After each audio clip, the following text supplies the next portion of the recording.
Le solo pour la flûte traversière, ou plus connu sous le nom de partita de Johann Sebastian Bach, fait partie des premières œuvres, très probablement, qu'il a écrites pour la flûte traversière.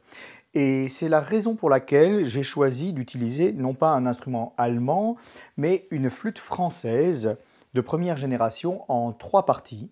Il s'agit d'une copie de flûte d'après un instrument original de Jean-Jacques Ripper, une petite génération après les instruments de haute terre. On reconnaît bien l'instrument français avec ses moulures caractéristiques, et un instrument donc en 3 parties avant que la flûte traversière ne soit découpée en 4 parties pour le côté pratique, mais aussi pour pouvoir avoir des cordes de différentes longueurs et accorder l'instrument. Cet instrument joue un diapason très grave, un ton entier en dessous du diapason moderne.